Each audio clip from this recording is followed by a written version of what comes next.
Bismillahirrahmanirrahim. Semoga dengan cerita tadi saya tidak teringat dan terinspirasi dengan masa lalu. Wes cukup, saiki sufi, suka selfie. Susah pikir. Tadi ada 2 PR yang disampaikan kepada saya. Pertama tentang alur perubahan. Sebenarnya kalau mau dirangkum jadi ibu ilmunya, jadi garis merahnya, kita bisa melihat bahwa dasarnya semua manusia itu merasa butuh kompetisi untuk hidup. Dan ekspresinya tiap berhadapan dalam berkompetisi itu berbeda. Nek mbiyen perang, bacok-bacokan. Misalnya dulu Inggris sangat menguasai daerah di Eropa sana karena senjatanya lebih canggih daripada yang lain, kecanggihan senjata itu. Mereka punya longbow namanya. Terus misalnya Mongol, mereka punya panah yang lebih canggih lagi namanya inverted bow yang dibalik. Jadi rentangnya lebih pendek tapi jangkauannya lebih jauh sambil numpak jaran. Itu yang lainnya nggak punya sehingga dia bisa menguasai segitu luas. Terus ada bubuk mesiu, terus kemudian terjadi senjata, terjadi lagi perubahan pergeseran. Isinya memang tarung terus, cuman alatnya berbeda. Lama-lama modern, terus lama-lama gini. Ya tadi saya nyambung ke Van de Venter itu tadi, Van de Venter. Lama-lama para penjajah ini mikir juga, nek perang ki harganya mahal ini. Aku ono sing mati, musuh ono sing mati. Piye carane aku bisa menguasai tanpa membunuh? Karena nek ora tak bunuh mereka bisa jadi pekerja. Mereka malah bisa alus carane menaklukkan. Kemudianlah dibangun strategi panjang, salah satunya politik balas budi, penggantian istilah-istilah, penjajahan diganti jadi pembangunan dan seteruslah, macam-macam lah. Intinya adalah bagaimana orang ingin menguasai orang lain. Dan ketika pendapat dunia bahwa peperangan sudah tidak begitu bagus, susah mengargumentasikan bahwa peperangan itu baik. Peperangannya berubah tempat, public place, tempat umumnya berubah tempat. Tadinya tempat umumnya ada di sosial media, bukan sosial media, tadinya ada di koran-koran. Sehingga yang menguasai media sangat menguasai cara berpikir orang banyak. Itu bisa untuk propaganda dan seterusnya. Nah Indonesia akeh contohnya yang diakali dengan itu. Contohnya garam misalnya. Setahu saya dulu Indonesia mungkin kurang garam lah ya. Banyak sumber asin di Indonesia. Keringetan wae kelek asin lah. Jadi, kemudian ada garam itu harus beriodium. Garam harus beriodium. Tapi kemudian bukan para petani garam diajari cara menambah iodium. Dengan isu itu ditariklah garam beriodium dari luar negeri. Banyak banget gitu. Saya bisa ngasih contoh beras, sekarang lagi rokok kretek dan seterusnya. Jadi bagaimana kekuatan propaganda awal-awal tersebut untuk masuknya kekuatan penguasaan ekonomi. 4 sehat 5 sempurna misalnya. Anda masih ingat 4 sehat 5 sempurna? Rumus dari kesehatan ini 4 sehat 5 sempurna. Ini sekarang dibantah sendiri. Susu ya ora penting-penting banget kok. Di dunia setahu saya, di Amerika misalnya, di negara yang sudah maju Eropa, Amerika, iklan susu udah nggak boleh. Iklan susu itu di Indonesia masih boleh. Mereka buangnya ke sini karena kita masih nggak masalah dengan susu. Mereka sendiri sudah paham susu paling apik ya susune ibune dhewe. Ya ibune tanggane nek oleh, tapi bukan susu sapi gitu loh. Ya itu jadi betapa kuat yang namanya propaganda. Propaganda itu sangat bisa merubah cara berpikir kita. Kita hidup ribuan tahun tanpa odol juga nggak masalah. Tiba-tiba kalau nggak ada odol nggak merasa bersih giginya.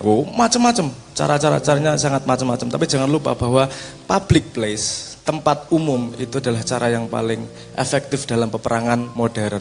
Nah sekarang tempat umumnya berubah menjadi sosial media.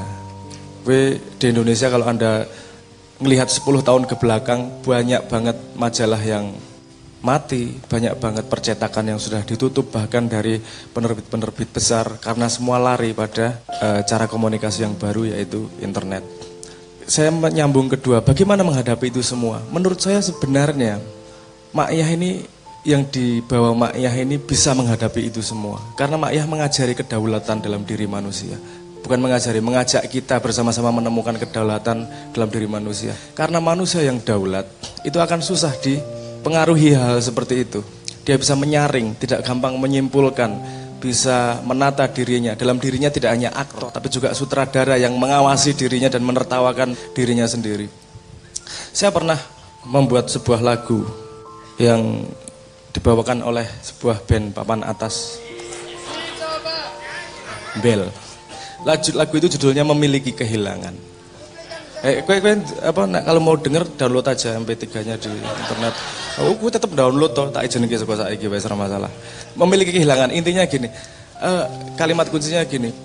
Kehilangan hanya akan ada jika kau pernah merasa memilikinya. Rasa tepuk tangan. Aku yo isin dhewe santai wae. Wong ngomongnya, "Wah, ini dapat inspirasi dari mana?" Sederhana aja nih, bukan inspirasi ruwet-ruwet. Suatu hari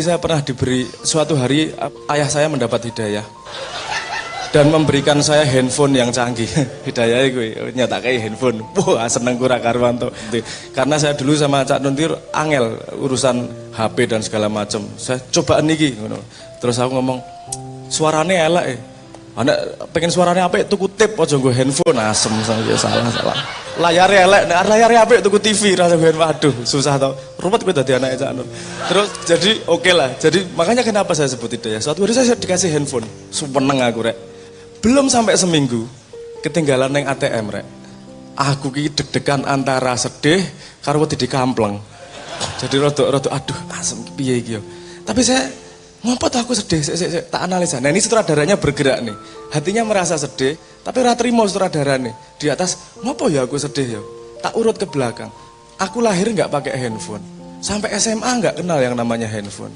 Baru kemarin punya handphone. Belum sampai seminggu saya punya handphone. Kemudian balik ke tidak punya handphone lagi. Kok aku sedih ngopo toh? Nggak daulat banget saya.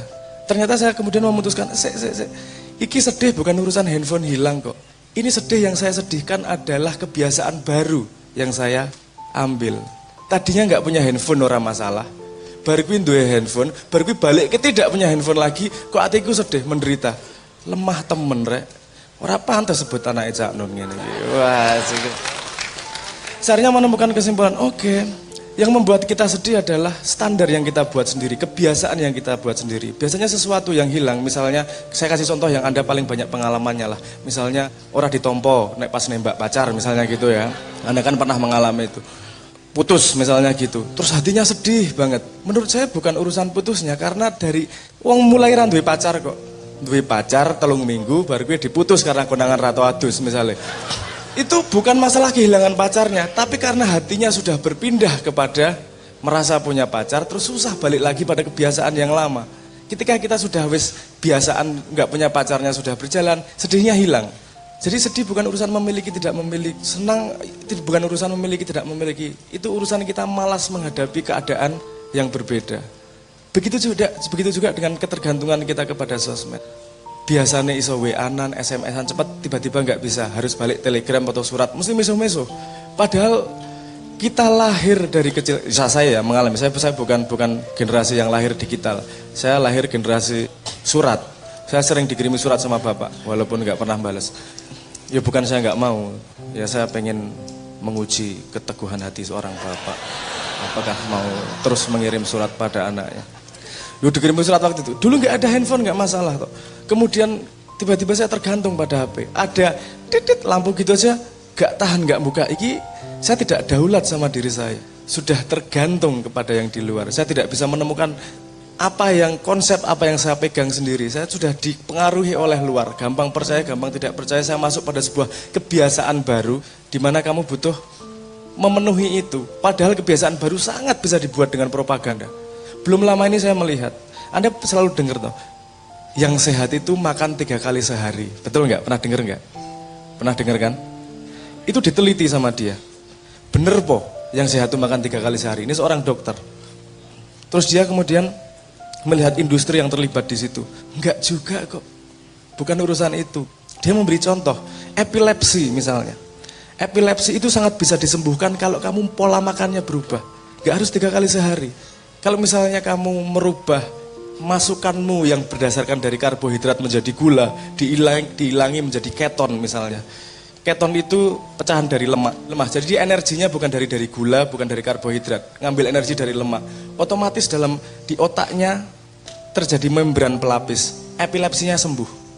Itu sudah lama pengetahuannya, tapi tidak populer. Kenapa?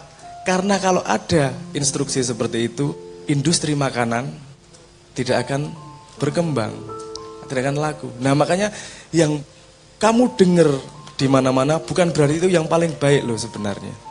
Bisa jadi itu karena ada hubungannya balik lagi ke urusan ekonomi dan penguasaan. Nah kalau kita daulat, kita bisa menilai sendiri, ngerasake dewi tenanan opora. Bukan berarti saya mengatakan bahwa nggak usah dengerin. Dengerin, harus didengerin. Semua didengerin, tapi yang memutuskan mana yang benar atau tidak kamu. Karena kamu yang punya badanmu sendiri. Nah menurut saya Mak Yah mengajari kedaulatan tersebut. Ayam jangan bermimpi jadi kambing. Aduh banget. Ayam jangan bermimpi jadi bebek. Karena secanggih-canggihnya kamu menjadi bebek, kamu hanyalah bebek KW. Yaitu ayam yang bebek. Kan bukan bebek, bebek-bebekan cuman. Jadi yang diajak Mak Yah bahwa kamu daulat dengan dirimu sendiri sudah kita tanamkan benar-benar. Bukan menjadi orang yang skeptis juga. Opo-opo ora percaya, opo-opo meragukan, enggak gitu juga. Tapi kita proporsional, seimbang. Kita siap salah dalam tanda petik gitulah. Yo, maksimal aku sing paling bener ngertine saene, tapi bisa dengan pengetahuan baru ini berubah. Setiap saat seperti itu. Dan info yang masuk sekarang ini kayak misalnya gini. Wong rung maca berita, baru maca judulnya wis komentar. Durung menonton videone, lagi nonton judulnya wis komentar. Iki ora tahan arep ngetokke apa jenenge? Ekspresi dirinya iki ora tahan arep ngetokke kudu aku berpendapat. Sik to. Santai-santai. Kamu serap sebenarnya, kamu tahu sebenarnya sehingga setiap langkah yang dijalani kamu tahu betul konsekuensinya. Bukan berarti langkahnya pasti benar, tapi langkah yang belum benar itu kamu akan menuju menjadi sesuatu yang lebih benar kalau kamu daulat dengan perjalanan hidupmu sendiri. Dan tidak ada apapun di dunia yang bisa mempengaruhi dirimu karena hanya dirimu yang bisa mempengaruhi dirimu. Itu aja matur nuwun.